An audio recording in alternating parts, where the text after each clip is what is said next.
Last Man Home. Part 2.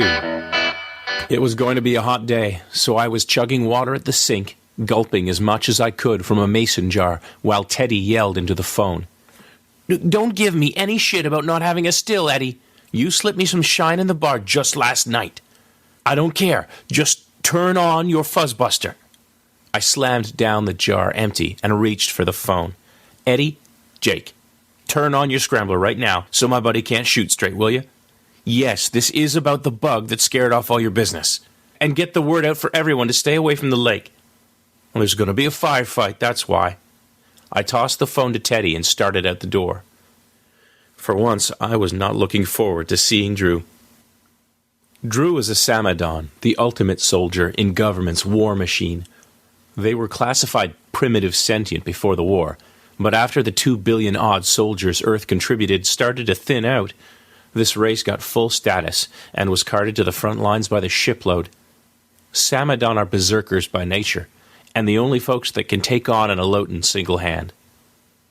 Strong and brutal, but less brains and common sense than the retarded cousin in your family tree that nobody wants to talk about at picnics. Not too damn many survived the war. Worse yet, each time one got sent home, they were king of their own little patch of jungle in a week, or dead, along with a whole lot of other Sammies. The rest of us talked it over, and we agreed we couldn't just send Dru home, so we'd all chipped in to get him some AI subroutines to replace the smarts that government had emptied out when he'd left the service, and he stayed away from that home. And killing is still what Dru does for a living. He's a merc now, and not much fit for anything besides being a mercenary. Right out of the war, he'd been licensed as a soldier for hire with government, who let him keep some serious hardware as long as his AIs passed the right tests whenever he crossed a border. Here's the problem. Even for a Sammy, Dru's not right in the head. You pick your own analogy, a brick short, not firing on all pistons, or maybe go fancy and call him a really strong mental infant with wartime disorders. And that's not surprising in a vet that had only just jumped out of the trees when interstellar neighbors scooped him up and shoved so much metal in his head that instead of being proud to count to 12, he could do ballistics math on the fly. Teddy's nails scraped the kitchen floor as he trailed behind me. "You think Dru's got a short circuit somewhere?" He followed me out to the patio and his 2 tails thumped the inside door back open as he craned his scaly muzzle around the corner to look down at me.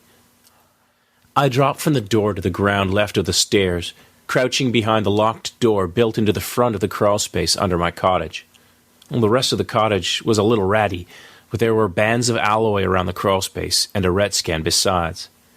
"I doubt it," I said. "He just got off a fast ship. Earth's customs must have signed off before they let him down from orbit." I thought hard while red lights chugged over my good eyeball. The lazy one I pushed up to face the lizard scratching hell out of my door frame with his claws. Maybe Gov never shut down his bug aggression subroutines. Who'd have thought any of them would be tourists after the war? The light winked out, and the locks released with a clank. I pulled the door open and pulled out my pack, combat boots, and a not-quite-legal war souvenir. Either way, before he kills this bug, I want a word with it.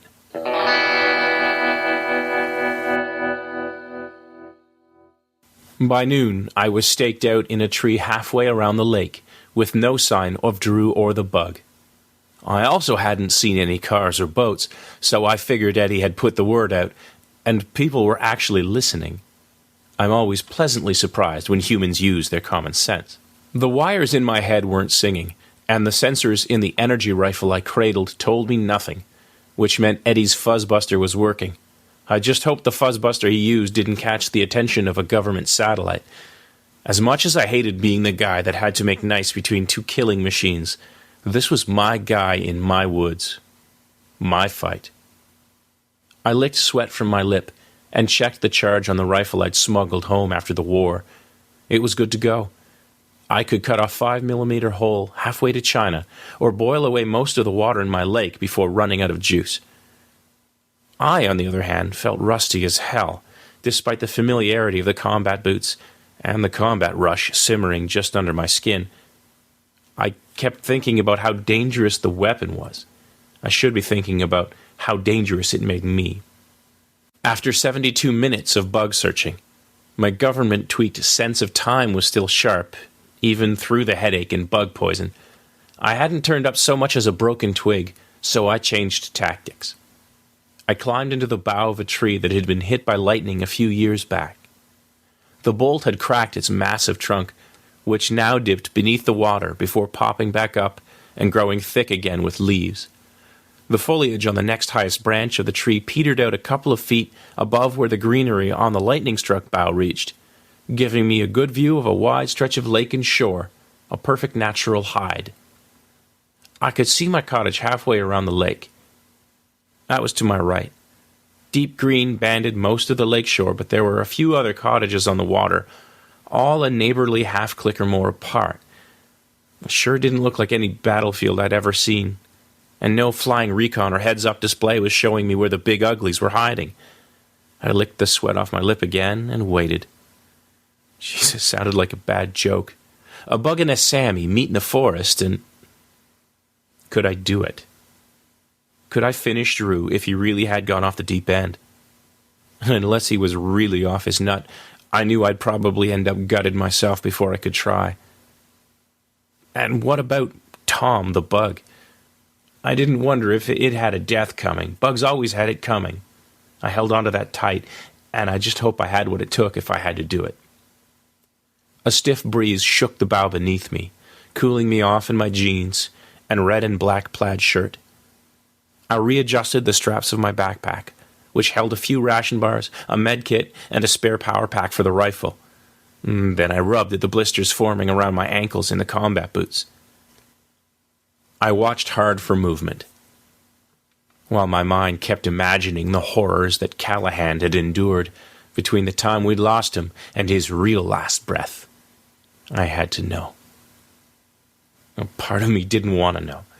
Just wanted to tell everyone to go the hell away and leave me alone to work in my garden, drink my beers, and churn out diagrams of gyms on planets I never wanted to see again.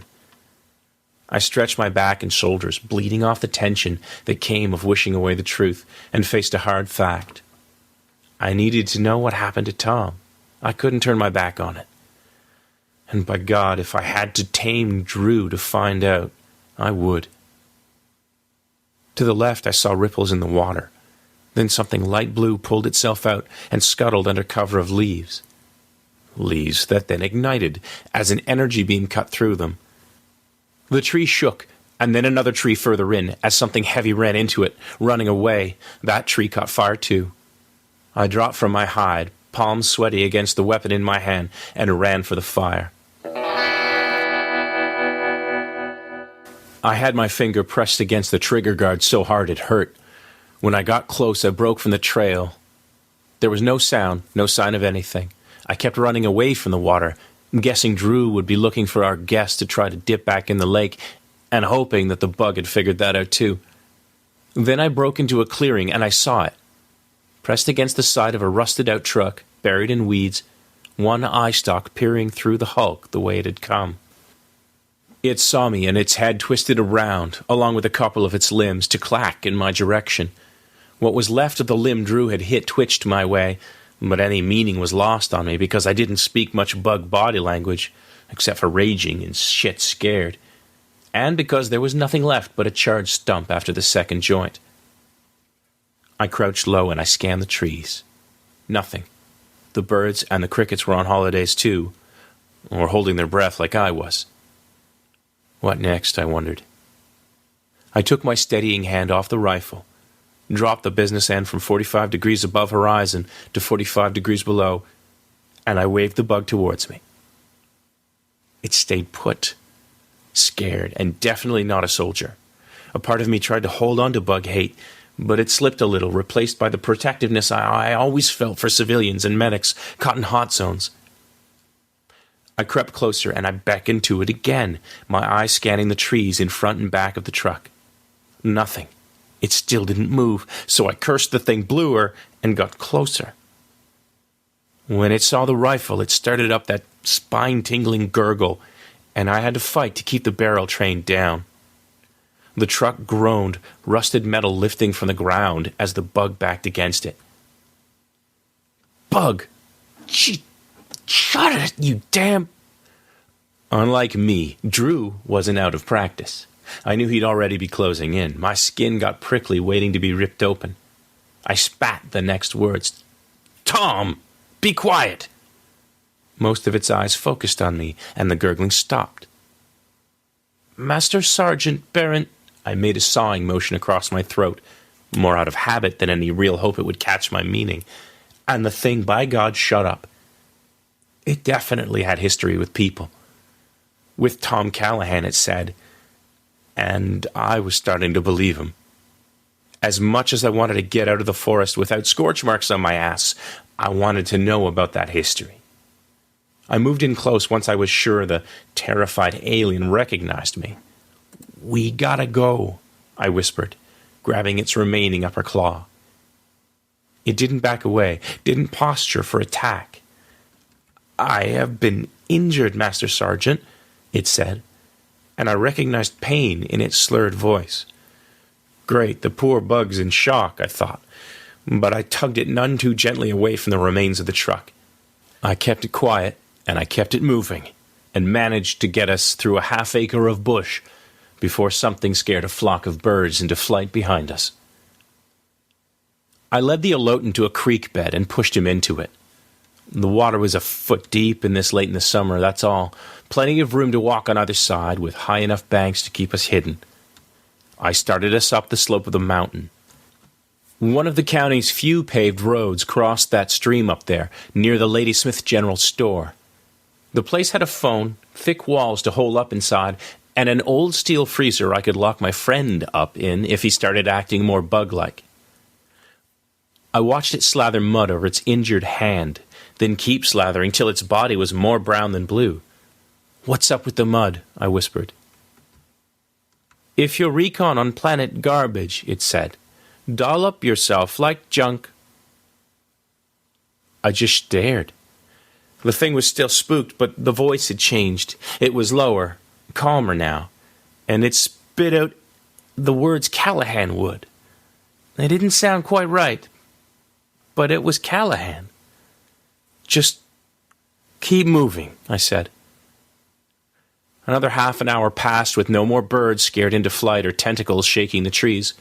My pre-battle buzz had faded, and I was pretty cranky about escorting an Alotan to safety and hoping not to have to shoot one of my oldest friends.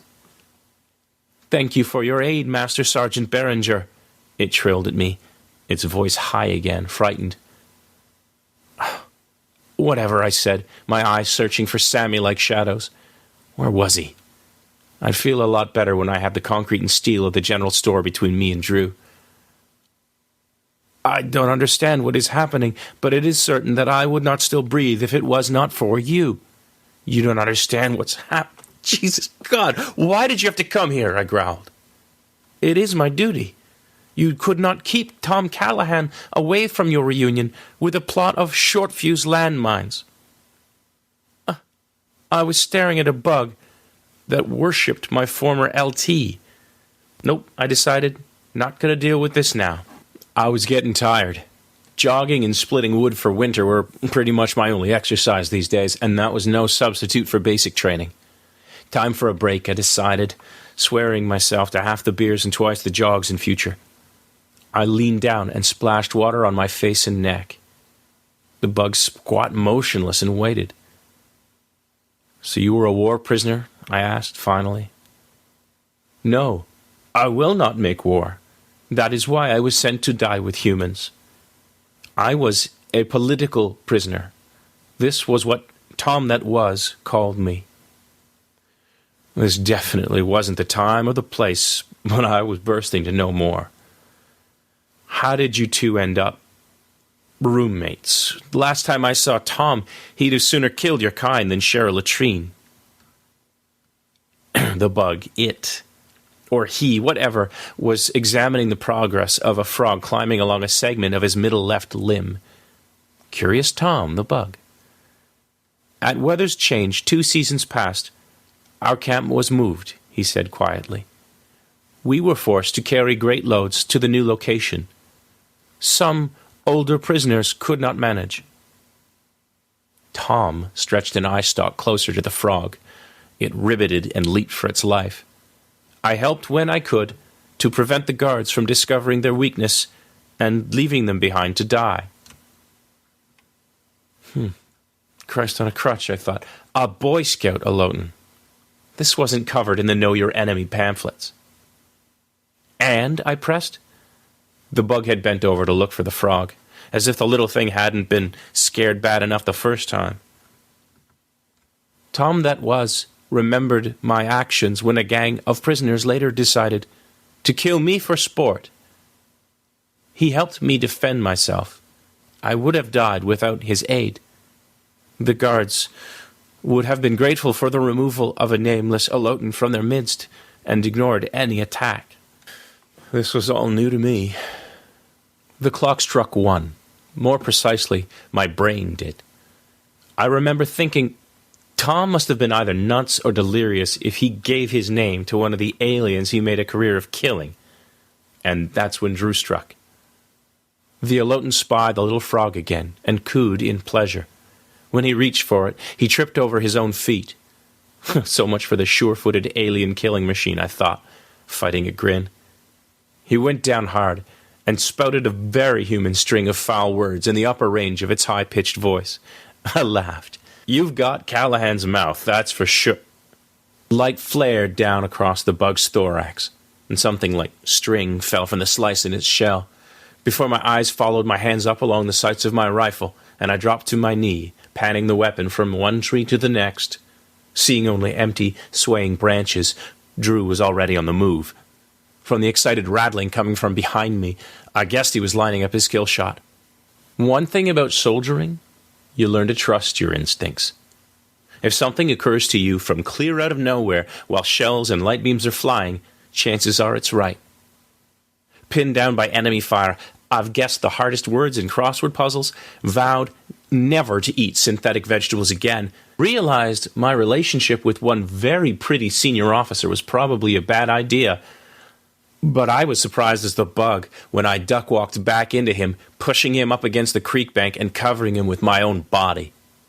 I couldn't see Dru, but I heard more trees move as he jockeyed for a clear shot. That rattle of his picked up speed. Back in the day, I would have said Dru was getting woodpecker angry, and my continued breathing now relied on my making sense to a whacked-out Sammy looking for revenge. Shit. Private Druard, I barked in my best drill sergeant voice. Front and center, mister. The rattle cut out. Dru was listening, which was good, but now the trees directly overhead were groaning under his weight, making me and Tom the bug fish in a barrel if he decided to shoot. I kept talking. I want you down here now, Private. I mean it, Dru. You stand down and you drop out of that tree. The bug whimpered and his legs writhed behind me, and I had to keep up pressure so he didn't accidentally throw me off and get himself killed. Trickling water and wind in the trees' sound got louder the longer Dru stayed silent. The water I was kneeling in didn't reach into my boots, but I felt it through my pants up to my knees. It was going to make running difficult. This was a last-stand situation. I took another big breath. Sound off, Dru. Let me hear you right now. Or so help me, I'll shove this rifle so deep you'll have to hum to report in next reveille. Sammys talked out of their asses. I don't mean they lied. Sam and Don didn't have it in them to lie at the smartest of them. They literally talked out of their backsides. A rattle, and another. And finally, from somewhere above, a swishing curtain of leaves, I heard, "Not in the army a lot of years now, Sarge. I don't do no reveille. Not in the army. Not in the army a lot of years." Well, he was whacked out, but at least he knew he wasn't regular army anymore. Good sign, I decided, and pushed. "You know what year it is, Dru. You tell me why you're on Earth, buddy. You tell me what year it is and why you are on Earth." A few more rattles. It's 63, Jake." Like he was surprised. "Hey, is this the reunion?" I breathed a little easier. He knew where he was, when he was, and who I was. Maybe nobody had to get killed today. "Good, Dru, that's great. Now get your ass down here." "Okay, Jake." I wiped my hand on a dry patch of shirt and gripped the rifle again, hoping to hell I didn't have to use it. Branches groaned, then snapped like twigs, and Dru dropped onto the far side of the creek, looking the wrong way. "Jake?" I licked my lips again, tasted mud. "I'm over here, buddy." Dru coiled a few of his longer tentacles around some of the hefty roots in the high creek bank, lifted himself off the ground, and turned. Laser sights from several artificial limbs refracted over the water, and Tom the Bug whimpered again. That's when Dru started twitching like mad. Soon as he saw what I was standing in front of, the tentacles from both arm clusters started to track us. Dust and debris falling from the trees showed the red and blue tracer beams crystal clear. I kept my rifle at 1 o'clock. A quick twitch from me, dead or alive, and Dru would be carved. The rattle slowed, got faster, slowed down again. "Jake, why are you sitting on an unfriendly?" Powerful tentacles lifted him further from the ground. "Think it through, Dru.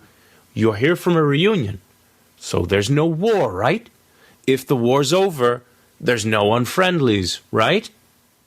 Dru bobbed in the air, frowning as he thought it out, but his targeting beams didn't waver. My targeting light isn't supposed to itch, but right then, oh man, it did. Not right, Jake, not right. I get paid lots more to kill him now is all, not right." His voice boomed deeper. "And there ain't any bug that not unfriendly." Tentacles started lashing at the dirt wall behind him, yellow and black streaks that pulverized the hard-packed earth. "Private?